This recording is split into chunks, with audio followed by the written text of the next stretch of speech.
alhamdulillah sisa wa amana invité dɔw le wele an balimaw dɔw bɛ yan an cɛla o y'an bonya o nana an ka kɛnɛ na o ye organisation des associations de la langue nko jɛkulu tɔgɔ ko tiba o ka ɲɛmɔgɔba dɔ bɛ yan ni an ye du wula in na abubakar jibo an bɛna ale wele a kana na dakuruɲa dama dama fɔ inshallah abubakar jibo bisimila.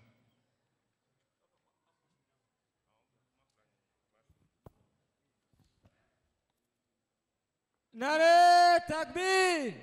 Nare takbir! An b'a fɔ ko aw salamu alaikum. An nisɔndiyalen ka an yɛrɛ ye nin kɛnɛ kan ka nisɔndiya fana an bɛ Ahmadiyya ɲɛmɔgɔyaso fo. Bawo nin baara daminɛlen an sera u ma. U ye nin don fɔ ko a ka ɲi an ka na nin don ka na ɲɛfɔli dɔ kɛ. O ye ko ɲumanba de ye. Bawo ni maa min t'a fɛ ka kalon tigɛ i kan o b'i wele ko n'a ɲɛfɔ n k'a lamɛn. Ni maa min t'a fɛ k'i ka ko bamayɛlɛma o b'a fɔ ko n'a fɔ n ɲɛna an k'a lamɛn. Wa a bɛ tila ka mɔgɔw ka seere i k'a fɔ ale n'olu ka jɛ k'a lamɛn. Bawo n'a kɛra kelen ye a bɛ n'a fɔ a ma yɔrɔ dɔ faamu nka n'a y'a kɛ jama ye o ye ko ɲumanba de ye. O la an bɛ Ahmadiyya ɲɛmɔgɔyaso fo u mana kɛ fan o fan nin ye hakilitigiya de ye. Bawo u t'a fɛ ka don fereke la u t'a fɛ ka don fɛn na u tɛ min si dɔn u t'a fɛ ka fɛn lamɛn ka taa fɛn fɔ fɛn min kan ni fɛntigi yɛrɛ m'a fɔ o ye koba de ye. Anw ye tiba ye. Tiba ye kulu ye min ko ka ko dɔ wuli tɔn dɔ wuli anw ka mɔgɔya kɔnɔ. O la n'a wulila anw ka mɔgɔya kɔnɔ kuma caman aw bɛɛ b'anw ka mɔgɔya dɔn nka kɛcogo de bɛ fɛn bɛɛ la. An ko o la an bɛ wuli ka kuma nko tɔnw fɛ. O wuli cogo ye nin ye aw bɛɛ b'an ka mɔgɔya dɔn. Bawo nin nana ɲɛmɔgɔya la an bɛna dɔ de fɔ o kan walasa aw k'a dɔn mɔgɔ min ɲɛna tɔmɔna a tɛ fili sira kan. An bɛna o de fɔ k'o jɛya. An wulitɔ anw ka maaya la fɛn saba de bɛ i b'i sara o la. A naaninan ka tila k'i sara o la. Fɛn fɔlɔ min ka kɔrɔ i ye. Filanan i bɛna min kɛ min ka kɔrɔ i ye o ko in na.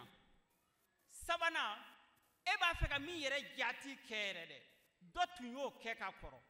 Naaninan anw ka mɔgɔya kɔnɔ mɔgɔ ta t'a yɛrɛ ye. N'i tɛ duden ye i ye dugu dɔ den ye i ye kabila dɔ den ye i mana kɛ yɔrɔ min na maa t'a yɛrɛ bolo anw ka maaya la. An bɛ dugu min kɔnɔ tigi bɛ an na dugutigi bɛ yen an y'an sara dugutigi la ka worotan ta ka taa yira a la. Anw denmisɛnw ye fɛn dɔ ye farafinna Mali kɔnɔ o de ye an bɛnbaw ka kuma la ko bɛnbaliyaso mana bonya cogo o cogo ko don kelen tɔnbo don. An y'an miiri tɔnboya kun bɛ farafinna kan. E ni ne i dusukun bɛ dɔ fɔ i ye o la. Tɔnboya kun b'an kan ko fura t'a la dɛ ni bɛn tɛ. O kɔrɔ wari tɛ se jamatigiya tɛ se fanga bɛ na tɛ se se bɛ n ye tɛ se n cɛ ka ɲi daraja bɛ na o tɛ se ko bɛn de bɛ se ka tɔnboya bali. O la an y'a se cɛkɔrɔbaw ma dugutigi ma ka wuli ka se nko tɔn kelen kelen ma ni worotan ye. Worotan bɛ fɛn min sɔrɔ anw fɛ aw ni ne an b'a dɔn.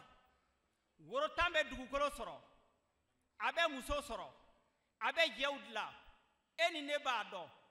Fɛn caman bɛ yɔrɔ caman na koba caman sigilen don anw fɛ yan worotan y'a sabu ye. O la an ye a wuli o cogo la ka na ɲɛnatali kɛ nko tɔnw ye mɔgɔw di an ye ɲɛnataliw kɛ ɲɛnatali bɛnna Mustafa Haidara ma. Worotan ka fɛn tɔmɔlen don. Worotan ka fɛn tɔmɔlen don. Worotan y'i ka muso ɲɛna tɔmɔ cogo min a sɔrɔla cogo min worotan ye dugukolo sɔrɔ cogo min worotan ye kɛlɛ ban cogo min worotan ko kow ka kɛ cogo min an y'a kɛ o cogo la ka kuma nko tɔn bɛɛ fɛ cɛbɔw kɔfɛ ɲɛnatali bɛnna Mustafa Haidara ma.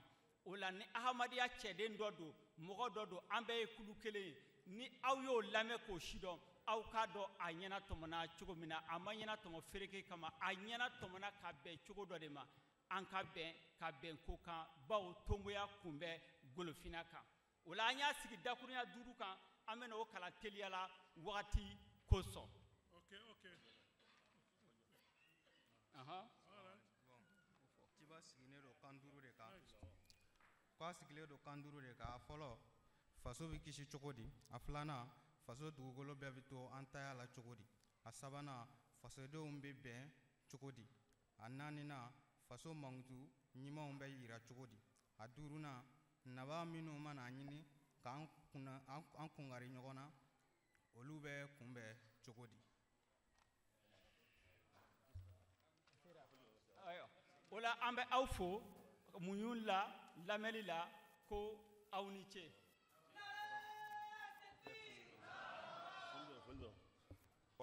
Wala an bɛ an balimacɛ Abubakar Jibo fo.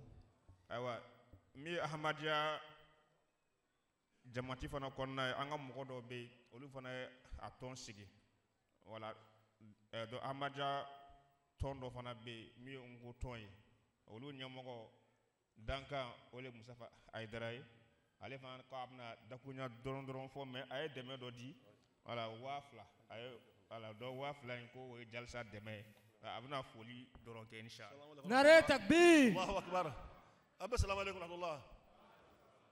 Ka bɛɛ lajɛlen fo waati sera ka ban kalifa ka ci de bɛ yan a bɔra Maroko ka foli k'a la an ka Amir Sahib ka foli k'a la missionnaire bɛɛ lajɛlen Ahmadiyyaw ka aw fo ka barika da aw ye ka dugawu kɛ aw ye ala ka n'aw wasa ala k'an wasa ma suɲɛ la dɔrɔn n ko tɔn min fara ɲɔgɔn kan tɔn 38 don tɔn 38 farala ɲɔgɔn kan fɔlɔ ka ne ko ɲɛmɔgɔ ye an ma kanba ye kɛ dɛ kɛra ni kalata ye o ye ala ka baara ye an ka tɔn b'a kɔnɔ an bɛ ko kala tɔn ko an ka taa a ɲɛmɔgɔ ye Lasina Kulubali a bɛ Kaye mara la a ka karanfa Karimu Dunbiya an ka secrétaire général n'o y'an ka sɛbɛnnikɛla ye o ye Seydou Badiane Traoré kamalen bɔra sa an ka sariatigi o ye Umaru Jara ye u y'an cini 2000 ye Ahmadiyya ko kalan tɔn tɔgɔ la k'a di Amiru ma ji san ka di Mahadi ka di n'anw ma 2000 in dira sisan a ye dugawu k'an ye a ye dugawu k'an ye sabari yasa ala yɛrɛ kɛnɛma la a ni ce a ni baraji sallallahu